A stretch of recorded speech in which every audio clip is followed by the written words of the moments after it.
All right, yeah, that was the old times, dude. Mm-hmm. Like where we faded in and then just boom, we're live. Feel good. Yeah, I like it. Needed that. I feel all jazzed.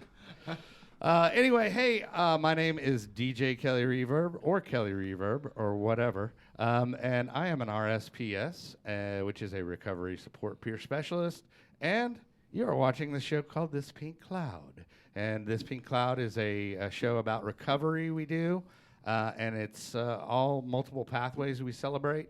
We, it's not just the 12 steps here, which we do. We do not, say they're not an asset, but we also celebrate other pathways. That's correct. Right. I could have worded that a little more awkwardly, right? Well, anyway, so I'm super excited today. Of course, we got my boy Fitz from Hello Studios here. If you're looking for podcast needs. What did you say this place is? We are the Airbnb of podcasts. There you go. See, I love that, dude, because it's true. And you can come up and you actually do full facilitation of it, like as far as the engineering side and like the actual part of podcasting that people like to forget. Here I am DJing the podcast. Yeah, right, exactly, dude. Through the ones and sixes. Taking it to another level. There you go. Yeah, handling the video and audio part. And if you're challenged to get started, we're here to hold your hand through it, get that first one recorded. Yeah, I love here in downtown. Love it. So, and then you've got your Hello Studios, I am hellostudios.com, right? There's the website. Beautiful. And then sitting across from him, diagonal from me, it is the one, the only, DB, Dusty Burrows. Hold on, let me build up. I got to do the drum roll. I always do this. Not only is he a professor or instructor at UNT, but he is also an LCDC, LPC, and Vanilla Viking, all around great guy. Some people look to him as their sky daddy. But the one, the only, a facilitator at Recovery Dharma as well, the one, the only, Dusty Burrows. Thanks, Kelly. I'm feeling pretty good about myself now. It's a lot. I need to take a vacation. Right. All right, dude. Well, thanks for coming out, man. I know it's a drive for you. And then sitting across from me, a guy I met actually when I went and did something that people might find counterintuitive. I had 2 years of sobriety, and I actually decided I was going to do ayahuasca. And when I went to this ayahuasca ceremony, I met this gentleman across from me, which his name is Tony Griggs, and he is actually a facilitator with Two Birds Church. And it's not in Peru, dude. It's in Texas, dude. It's like 45 minutes away, right? Yeah. All right. So, Tony, thanks for driving out here, man. I mean, I know it's, Friday, traffic, all that good stuff. And I know you're a busy guy because you cut hair. And, Friday's a busy day because you got to look good for the weekend, right? Yeah, and it's holiday weekend, too. So that's true, dude. You got to look extra. Labor Day weekend, right? Extra tight. Well, but what happened when we were there, it was a 3-day ceremony, and, there's just certain people that you migrate to. Tony was one of those guys for me, and, we got to talking, and Tony's actually in recovery as well from alcohol for like 6 years, right? Yes, sir. It's been a while. Okay, so since this is a podcast about recovery, why don't you tell the audience a little bit about your story and, how it, fell off the wheels or whatever, that terminology is, and then how basically how did you get sober from alcohol? Well, my family was really heavily rooted in alcohol. So my first, I guess, exposure to alcohol was probably when I was like 8. Okay. Yeah, an aunt gave me something to drink. Right. She made a joke about it and said it'll put hair on your chest. I'm 8 years old with hair on my chest. Right. But, after that, of course, it wasn't until maybe, I don't know, when I was probably about 15, I moved away from home.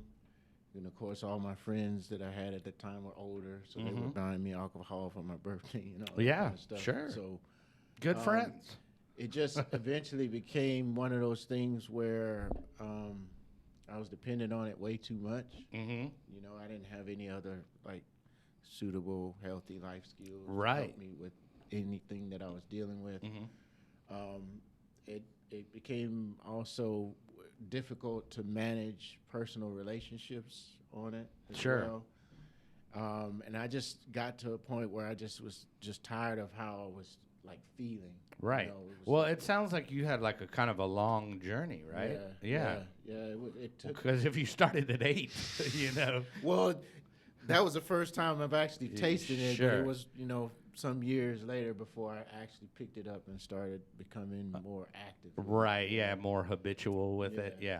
I got you. So it was one of those where it was off and on. Uh-huh. I go through those periods where I would get real to the point where it's okay, I'm just going to stop doing it. I think the biggest period before now, I think I was done with it was probably about, I don't know, maybe 3 years. And at that time, I was really heavily, into religion. I was doing Bible studies and all that kind of stuff. Sure. Trying to make a real good go at it. But I didn't have, I guess, that real peace that really was kind of the light turns on and you really understand, okay, I don't have to actually have this thing. It was just something because of all the external stuff that was happening in relationships and just not remembering how I get to places and all that kind of stuff. Oh, yeah, that's always fun. When you got a little time messing, dude. Yeah. And then when I finally went to what you would call AA, is I was in a marriage at the time where it just gotten so bad that literally I needed to do something. And so I was at wit's end. So that was my go-to. I went to some meetings and then, I had a sponsor who was working with me on some of the stuff that I needed to learn. Right. It was very challenging because, of course, you go in and you're talking to people and you're telling them, you're trying to make amends and you get that response from them. Yeah. Based on, how you treated them and dealt with them when you were, drunk. Yeah, sure. Time. Yeah. And so I could never really stay with it, because it was just so challenging. Are you talking about your sobriety? Yeah. Okay. Yeah. Okay. And so eventually I ended up I just stopped everything, as far as the, recovery, AA and stuff. And, sure. Then it was kind of a little while after that before I finally just kind of got to a point where it started affecting me physically, to the point where I was getting cramps and all that. Oh yeah, I always say that alcohol is the ultimate slow play. Yeah. Like if you play poker, it's like the ultimate slow play, and then all of a sudden, oh shit, dude! Yeah. My liver's not working properly. My liver enzymes are through the roof, and actually for me, I was diabetic as well, dude. So insulin shots, everything from drinking alcohol. Yeah. Yeah. It was one of those where I tried to sneak something in and tried to fool my mind and body. But at that time, as soon as I got just a little bit in, it was my muscles and everything just started cramping up really bad. So I was like, you know what? I can't even play around with this really anymore, And then, of course, coming in contact with psychedelics, which is ayahuasca, which really kind of, opened up. Was a game changer for you? Okay. Yeah, it just now, would you say it was it kind of been a replacement, or would you say that it was more of a, just, I mean, do you feel like, I guess the easiest terms is, do you feel addicted to ayahuasca from doing ayahuasca? No. Yeah. No, Okay. it's not something Right. Yeah. want to be Right. Well, and that's what I was saying. I mean, because I did it myself because I was, depressed from the loss of my mother, and I started doing some research, and you start looking into stuff like NDEs, like near-death experiences and stuff like that. And I don't necessarily think ayahuasca was like that, but it can help you deal with depression and kind of put a spotlight maybe on things that are important in your life, or it did for me. And I mean, the thing is I took it as an entheogen in a shamanic setting through a church, which is Two Birds Church, which you happen to be a facilitator for. So some people might say, oh, well, how are they able to do ayahuasca? Because the active ingredient in ayahuasca is DMT, as we all know here, but not everybody else does. But tell me about how you got involved with the church and how it became a church, and maybe a little story on Two Birds. Well, they were already pretty much in the process of like making everything, I guess, legit. Becoming an actual church, right. And so by the time I got there, I think they'd already been in place probably, I don't know, 6 or 7 years, I think. And don't quote me on that for sure. But right. I know they'd been around for a while. When I found them, it was funny because there was a buddy of mine that I was asking about mushrooms. And I was like, well, you know what? I don't want to do this in a setting by myself. There's some place that I can actually find a sitter for. And he was like, oh, just call this place. So that actually happened to be a place that, they did ayahuasca. Right. So I didn't really know a lot about it at the time, of course. I knew a little bit, but I went out to a meeting that they were having. It was like an integration meeting. They just had ceremony. They had some people there that were talking about some of the things that they were trying to overcome. For me, it was almost like, wow, everybody that's here talking, it's like they're in my head. They're talking about things that I've thought over the years, but I'm actually hearing somebody talk about it. So that's when I started to try to investigate it a little bit more, trying to find out. Kind of found your tribe. Yeah. Well, trying to just find out when they were going to be doing ceremonies, and see, what I was going to need to do to get involved with. By the way, just so you know, everybody's fucked up. Even if you're not on alcohol, even if you're not on heroin, everybody's got their baggage. So, but I just find it like I found it, like I said, I don't think it's for everybody, honestly. But I'm an adventurous type, so I would say, if you have an adventurous spirit, then it's, go live life, And I found it, like I said, to be not really like, I took ayahuasca once and I'm like, cured. I'm cured, or I've got some special power or something like that. Like I'm really good at card tricks and guessing numbers now. So but it's nothing like that. And I mean, as far as you're concerned and your experience, what do you think could be beneficial in recovery and just beneficial in general with taking the medicine ayahuasca? To me, it seems like it gives you a little bit of an extra willpower to really set with whatever you have in the moment that might be uncomfortable, something that's challenging you, that you may have a difficult time really just being with and processing the feelings and the thoughts and stuff that go through your mind at that any particular time. Because outside of that particular context of things, it just seems like it would be a lot harder to stay, in those uncomfortable feelings and and work through the thoughts. Because the first thing you want to do is run to something to distract yourself. When you're in the medicine, you're having to sit with. I don't think I could run, dude. There's nowhere to run to, nowhere to hide. But it's teaching you, how to, go through your life's challenges and really, have some sort of inner strength to get through with. Yeah, well, I mean, I'll like say a little bit about my experience, but when I had the ayahuasca, it was like I did 2 cups. I went hard the first night. And I'm gonna say it was scary, man. It was scary, and it was kind of nightmarish. There was kind of Doors type moments, like shamanic, like the Indian peyote moment in the Doors. There was stuff like that going on, but then there was where I just, in essence, gave up breathing and just was okay and just died. For all intents and purposes, in my mind at that time, I passed away. And who knows, maybe in some other dimension I did.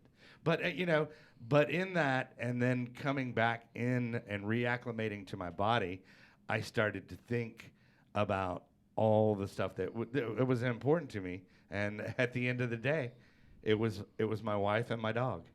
And that was it. And I was like, of course, family as well. But, when I was negotiating with God or whoever you want to, I was going, okay. And they were like, oh, you can come back anywhere you want, anytime, or whatever. And I go, well, and I was trying to control it all and going, okay, I would like this, and I'd like this, and I'd like this. And then I was like, I just got so tired. I get just make sure I have my wife and my dog. Yeah. And that was it. And then of course trying to sleep after that.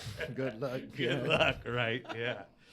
But so I mean, like as far as experience, and you can chime in too, because I know you've actually gone to Peru and various other exotic places. And had these experiences like on a baller's budget, not on the at the time. Yeah, I mean, it was fortunate for sure to have those experiences out there. Not everyone gets that chance. I'd like to kind of rewind too about the process of it. Okay, and it's something that I just carry onto other experiences too. That first of all, I'm not proclaiming myself as fully healed. Okay, this is something that works for me. But I was told when I was having my first experience to forget everything that you ever learned about ayahuasca.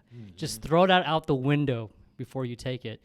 And instead of having expectations, have the mindset of surrendering, because the ayahuasca, or the spirit of ayahuasca, is a teacher. And as you surrender, you will be revealed what you need to see or what you need to experience. And so in my ability to surrender, I noticed something too, as far as the physicality of it. I went into like this fetal position. I started doing some deep diaphragm type of breathing as well. And I've never breathed that way ever in my life. And it felt so intentional. And by syncing that with the process of, I would say, the deconstructing of my persona, of who I am, I felt like there was this entity that consists of various parts that was just invading me. And instead of fighting it, that could be very frightening to some other person that has never experienced like that, I just welcomed it, instead. And in this process of like being taken over, there was a lot of self-discovery about myself, whether it's because of my synapses firing more, whether I was unlocking something in my DNA or something that I inherited from previous generations. I felt like through that unlocking process that this is really who I want to be. Like this is really natural to me. I'm speaking this language at will, without any reluctance, that I don't even know what it is, but it sounds kind of creative, sounds musical, it sounds natural, And I'm able to, with the accompanying of music, I'm able to unlock these things about whether it's reaching for the ether and drawing upon that, and with utmost humility, because this experience is so powerful. I can't help but like feel that I'm just humbled and grateful, and it's more of an expression of drawing from just the source of all that there is. And at the same time that this is happening, I'm also able to like step away and have a third person perspective of observing myself. And what was revealed was, hey, I have trauma. You know, like I had issues with my father that I've never even thought about really in so many years, you know, and it was very vivid. And the medicine taught me a self-ceremony on how, when I was in it and seeing myself as energy instead, where the blockages were. And it was very convincing, but I was able to use these certain kind of gestures and draw, like I guess you could say energy, and go ahead and just enter and tap into it and dissolve it and heal it, really. Like, I think, you know, and I could talk forever about this, so I think ayahuasca it's like a teacher, and it shows you how to heal yourself. And it made me understand that someone can't heal me. And that's only one part of the process too. It's what you take away from the experience and how you take action to address those buried issues that you have within you. And you just, you know, when you're like facing the spirit and you're just stripped down, you know, and weakless, and you have all this pain and all this suffering, right? You're there at your most vulnerable moment to have the ability to reach for the person that you want to be in that experience, and maybe overcome after acclimating. I mean, after processing. Right. It's a difficult balance to take that experience and it's a difficult live it. It's a difficult thing to put into words too. And also I think you know, it's probably different for everybody, right? You know, I mean, because I'm sure Tony, maybe you can speak on this, but you know, you've done ayahuasca, you know, multiple times, and it's not always the same thing for you. And it's not what I mean. Maybe give us just a little cross section of how it can be, or experiences you've had with it. Well, yeah, because if you go into it with the mindset of expectation, and you're expecting, you know, some exact thing to happen, some sort of outcome. See, the medicine may give you something totally different. You know, it's basically going to give you what you need in any given moment, you know, and you have to be willing to accept that. Right. You know? Not that you won't have those experiences that you desire, but it's really what's in you to come up in that particular moment for you to see, to face, to surrender to deal with, and to process. You know, for me personally, you know, I've had ceremonies where, you know, 1 month it's really difficult. The next month, it, you know, may not. The medicine may be bringing to my attention that, hey, you're done for now. You just need to focus on actually fixing yeah, doing what I taught you. I mean, because that's the other thing, is that you could keep going, and at some point there's this moment where it's like you have to kind of stop and really do some work with the stuff that you've been shown. I agree with that. I agree with that totally.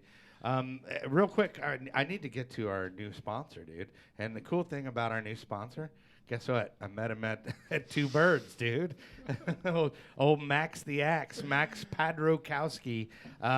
If you're looking for a personal injury attorney, be sure and reach out to my buddy Max Padrokowski. He's a listener and a good guy, and he actually cares. So definitely reach out to him. And actually, he bought the URL because he was like, "Oh, dude, I'll sponsor your show." He bought the URL thispinklawyer.com. Oh, wow. Yeah. Nice. So this pink lawyer will actually point you to his Lone Star injury attorney, and it's a personal injury attorney. Totally a good guy. Would you concur? Yes, he's a great guy. Yeah, I loved him, man. He was like, dude, at the ceremony, he had one of the best lines. On the last night, you know, we walk around, or you pass the ayahuasca, the bottle, actually jug around, and you say your intentions, you know, for the night or whatever. And he said the line. He goes, well. He goes, 2 birds, 1 cup. Yeah, the last night. Yeah, and I was just like, that's the greatest. That is dude. awesome. But he's a That's great t-shirt dude. material right there.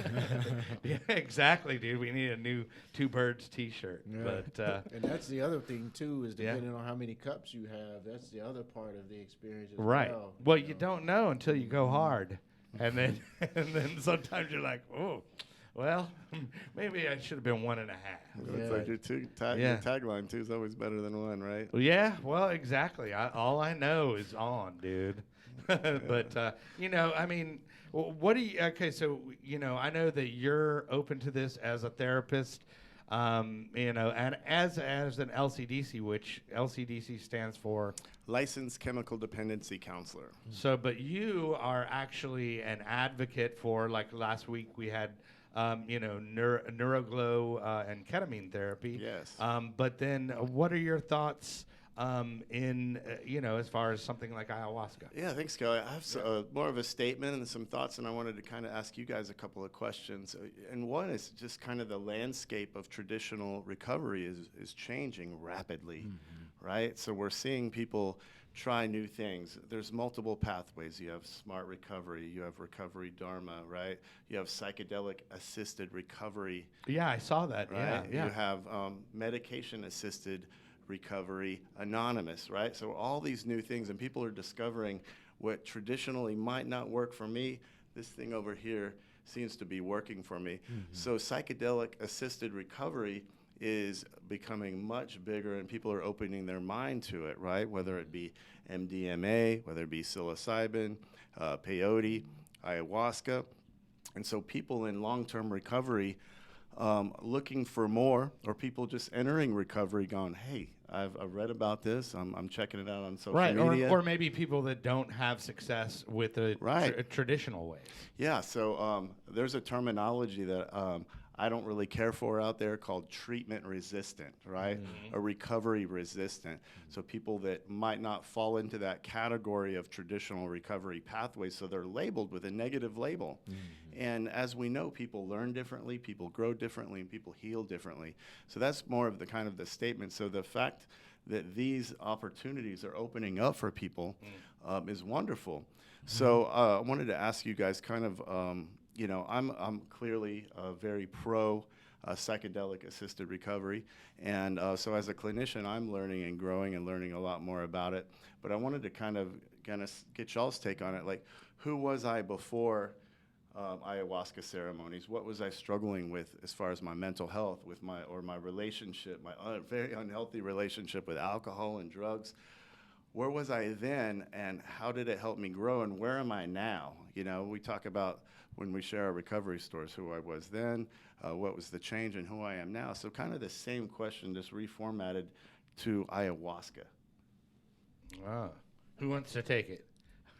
Like who I was before is basically the question? Yeah, how has it changed you, if at all? Well, like I said, there was a bunch of stuff, and like I said, I could go really, really deep and sound a little bit probably crazy to some people. But to me, it just really kind of pointed out what was most important to me in my life and where I could be a better version of myself. So, I mean, that's what I got from it. Because, you know, imagine you're so tired and you're trying to put everything back together and come back, and you know, then you start going, okay, well, these are really the only things that are important. So, and as a recovery advocate, how has it enhanced your recovery? You know, it's just kind of a reframing, if you will, of just an outlook in general, and it's just kind of makes you think of life in a different perspective. Yeah. I'll say that. Yeah, and what about you, Tony? I mean, how has your life changed? How has your outlook on sobriety from your struggles with alcohol addiction? How has that changed, and how has it enhanced your life? Well, no, before, I guess I didn't really have a real good relationship with boundaries, and really understanding, the situations that I was putting myself in that lended themselves to me being in those places of where, I had to have alcohol to help, with whatever I was dealing with. Depression, anger, there's a lot of issues that I had with just dealing with people on a regular basis, and intimate relationships. And so now it gives me a little bit more of an opportunity, and Kelly touched on it. You just have a bigger perspective on yourself and the situations that you're in. It just seems like you have a moment to pause and stop and to think a little bit more, and it's not as I don't know, I say the word helpless, that feeling like you just can't withhold from something. It seems that there's more of and I used it earlier, willpower to really say, you know what, I can actually work through this thing. I can actually find another way to deal with this particular situation that I might be experiencing right now. And I think that's really what it just gives me a little bit more, I say, strength to, stand in the Yeah, I'm moments. hearing a lot of empowerment, this in touch. Fitz and I were talking before the show. I'm hearing empowerment from you, and empowerment for you, and empowerment and less likelihood to attach and set expectations in the external. Right. And that's pretty powerful. Right. Well, Fitz, did you want to add to that, or did Yeah. you? Yeah. Yeah, I do. Go ahead. So before ayahuasca, I always felt like there was just something not quite right with what I'm experiencing. And because of, I have the nature, thank you, I have the nature of wanting to discover and get to the root of things. So I will show you the way in her own way. There's a lot of downloads you get from the experience.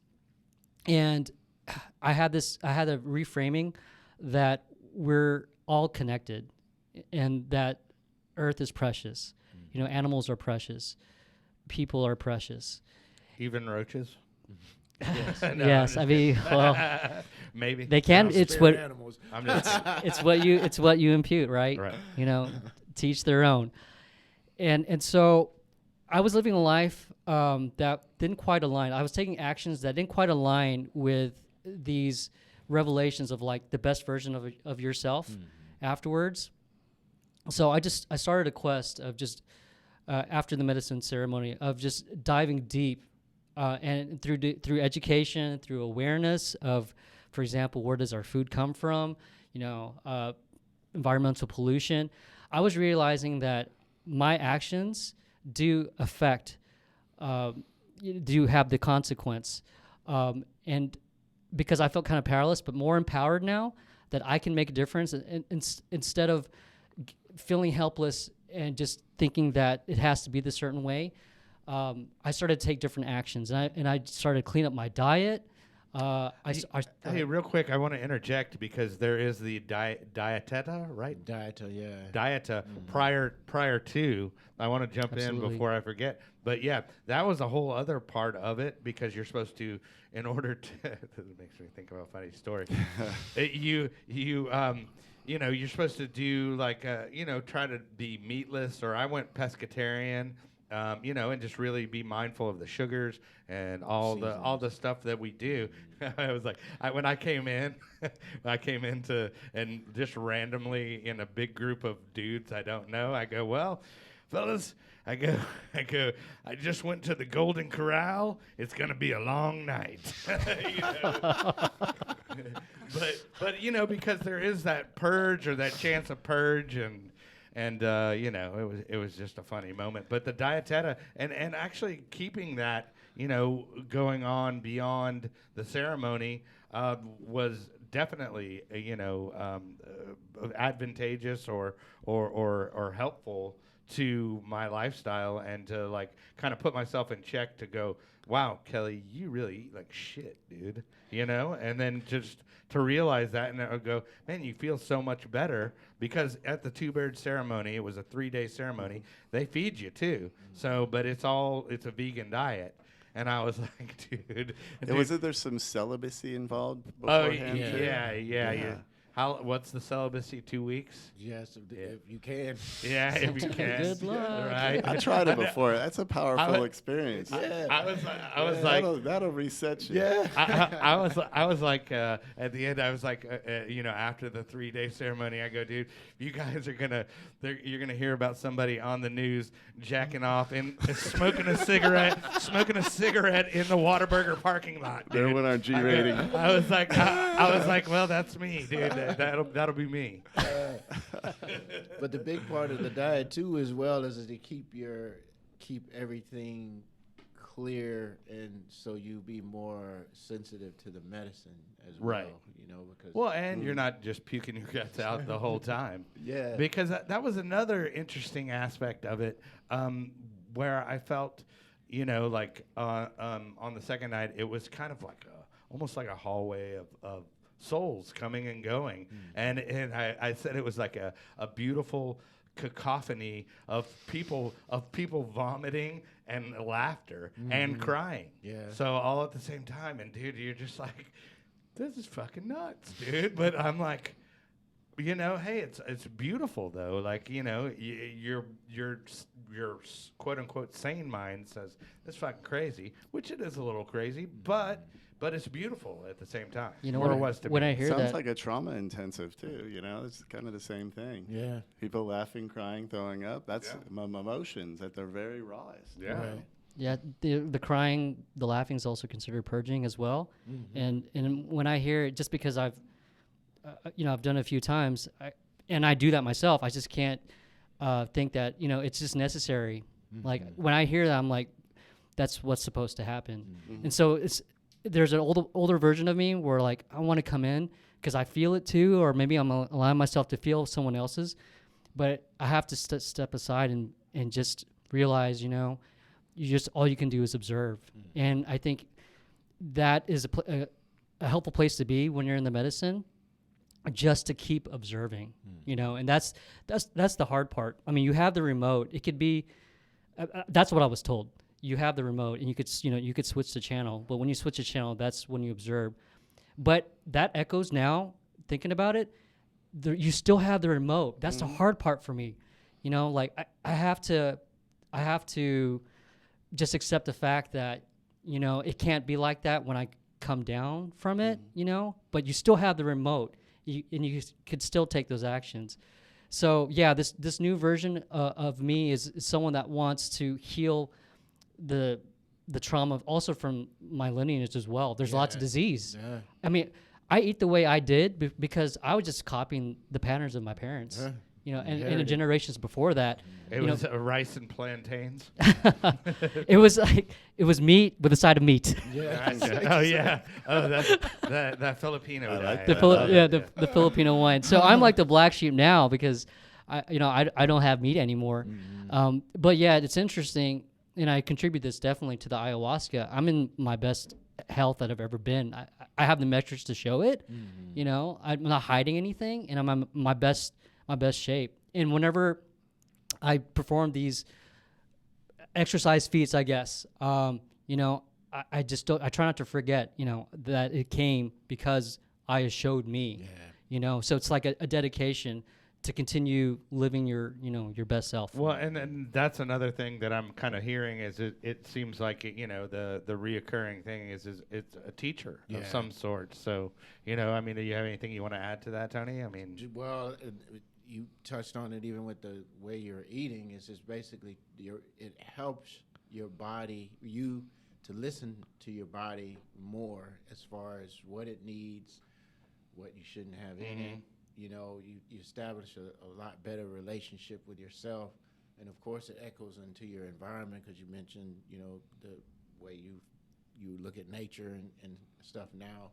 The medicine does help you to be more mindful of how you are participating with things in your environment and the way you're treating yourself. Yeah. So yeah, super important. I know, Dusty, you were saying on the other show when we were talking about ketamine, and I always find this super compelling that the basically the godfather of the 12 steps, you know, experimented with LSD and wanted to actually bring it into the program, which I find compelling. And then, you know, also like as far as, you know, like psilocybin and all that stuff, that's been around for, I mean, since the beginning of mankind. I mean, and I guess, you know, there's maybe a certain sect that abuses it, but if you take it in a responsible setting, I think it can be very beneficial. Yeah, even the term abuse is kind of, it all depends on the perspective. Recreational, you know, would be my preferred term.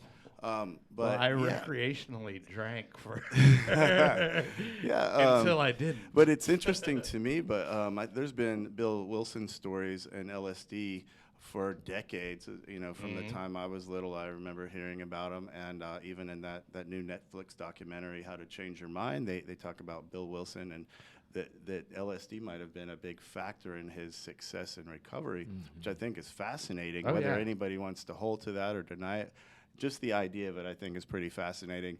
And I shared before that talking to different people in recovery and even traditional 12-step recovery, whenever you mention the option of psychedelic assisted recovery, that whole complete abstinence thing kind of shifts.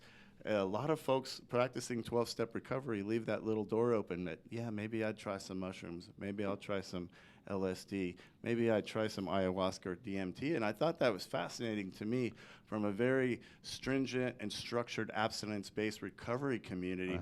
And I think that, for me, that gives hope, you know, that we are able to evolve as a recovery community and be a little bit more accepting than we have been traditionally. Right. Yeah, and I mean that's why we vibe for sure, because you know, it's just multiple pathways, and you know, like I said, it's not for everybody. Not for everybody. 100% not for everybody, but for me, you know, and like, everybody's like, oh, is it a good experience? I mean, it was experience. You know what I mean? It just depends. Yeah. It was it's good, it's bad, it's everything. If you talk about, we call, you know, doing the work in recovery and healing from trauma, healing from disease, healing from all the things that we need to heal from, relationships, that's all painful. Yeah. Right? Being vulnerable is painful, but on the other side of that is healing. So going through that experience, whether it be painful, if you want to call it that, and difficult, everything worth gaining is worth having some pain over, right? Right. Yeah. Yes. Yeah, I like that. I like that a lot. Hey, real quick, so put you on the spot. Have you ever been involved in preparation of the actual ayahuasca? I've been like a couple of times, but I hadn't actually like helped with the actual ingredients. Okay. Well, I know it's from what is it? It's all natural stuff. I know it's the acacia tree or vine. Vine. Okay. All right. That's why they call it the vine of the dead, right? Do they call it? Okay. I've heard that term. Okay. I've heard that term. But as Tony's going, I don't know. There's another component to it that helps you remember. Okay. As well. I'm at a loss to remember what that other plant is at the moment. Well, but that's why we can remember it. Well, and then also I wanted to ask you, okay, so basically if somebody wants to experience this, you know, have the ayahuasca experience, y'all offer single nights and weekends as well, like a retreat? Well, there's multiple nights that we have available, but I think for maybe now the next couple of months we may be doing like one night ceremony, so you'll have an opportunity to Right. And if anybody wants to get involved and become a member of the church, like I said, like and like he's pretty, Jay's pretty open about it, and it says this is not a religious thing. Right. So, if you want to cry out to Jesus, if you want to cry out to Buddha, if you want to cry out to yourself, if you want to cry to your mama, it's just like whatever. It's just like, it's not religious based, but it is a ceremony. What else? As far another thing.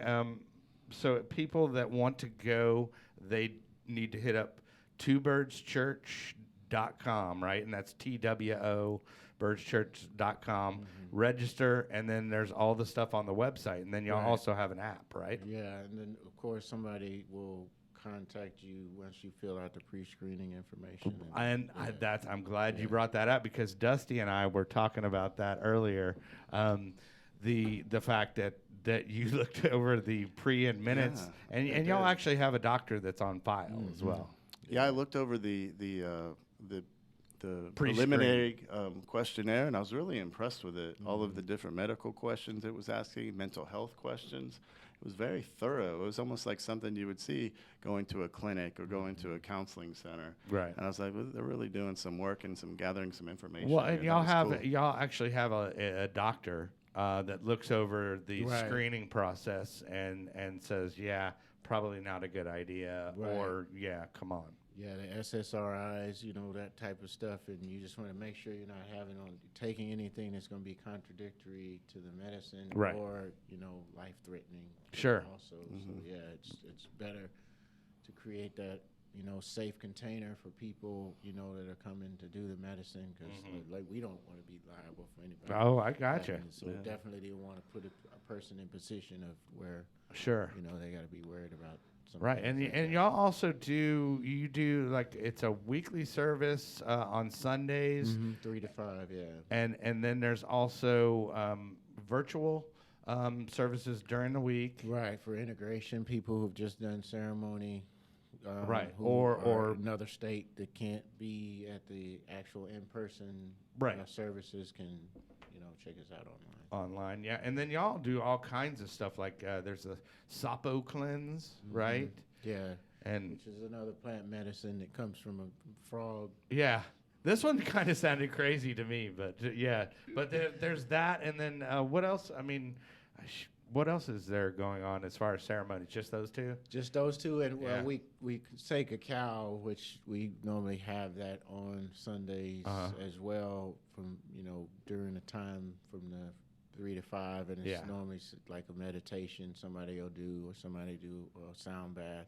Yeah. And you just kind of sit and you kind of shout out to Zenobia, right? Yeah, dude, she can rock those sound. Yeah, I wanted to ask you too about that, because we have some mutual friends over at the Mystic Mandala Center, and so how does mindfulness and meditation factor into the ceremony?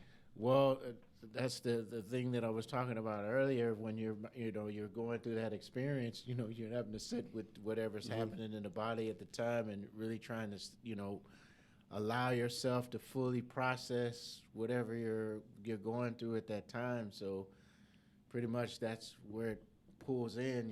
You're meditating and you're sitting with those uncomfortable things and trying to see other ways of approaching what you're dealing with at the time. I don't know if that's answering your question. No, that sounds like meditation. That sounded and like a mindfulness. sweet little scoot around. Yeah, it sounds like a really useful tool to use during these ceremonies, even before, during, and even after. Right. Well, dude, so is there, I always like to give the guests this opportunity, because I know you came in, that was a long drive, traffic, all that fun stuff that comes, but I really do appreciate you coming out here and shedding a little light and letting people know that there's actually this alternative out in, here in Texas locally. You don't have to spend thousands of dollars and get all kinds of like immunizations. Like, well, dude, I'm gonna go get the bubonic plague. It's nothing like that. So, but I appreciate you coming out. Is there anybody you want to shout out to, or anything I left out that you can think of as far as about the church, or Well, pretty much everything is online, so you pretty much got that taken care of. Yeah. You know, anything that I was going to mention, I was going to just say go check out Two Birds. Okay. Yeah. Well, dude, thanks for coming out, and he's so cool, dude. Like, he's like, I said he was more like a blues musician, but he's like more like a jazz musician because he's got some skills. So Yeah. I heard it coming out in the ceremony when he's doing his little, when he's doing his singing. You get a little. It's nice. It's worth it. Yeah. But yeah. So and Dusty, you got anybody? I mean, you drove all this way. Oh, yeah. Well, of course, I want to give a shout out to Recovery Dharma Plano and Recovery Dharma Dallas, 2 locations, one Sangha, one song Sangha. And our benefactors of space, Mystic Mandala with Vijay and Ananda. And, of course, Sessions Wellness Group, where I do counseling. Cool, beautiful, beautiful. Well, I want to thank everybody. Fitz, let me get you on camera. Thanks for sharing your story with us, man. I mean, I know that you were experienced in this, and I know that you're not necessarily in recovery, but I mean, I love that, it can be beneficial for those in recovery and, for those that aren't in recovery. We're all in recovery from something, right? That's Yeah, true. That's what I was ready to say. I'm included in that as Yeah. well. Yeah. Yep. That is true. Well, I guess we will see y'all sooner than later.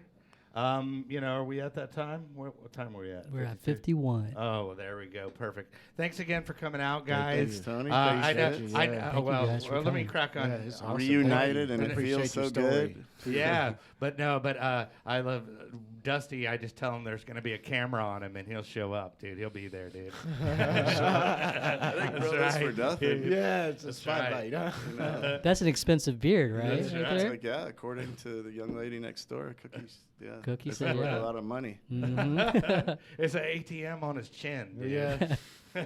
But anyway, thanks a lot for coming out, guys. I appreciate it. And remember, there is no magic pill for sobriety, because if there was, we would all take too many.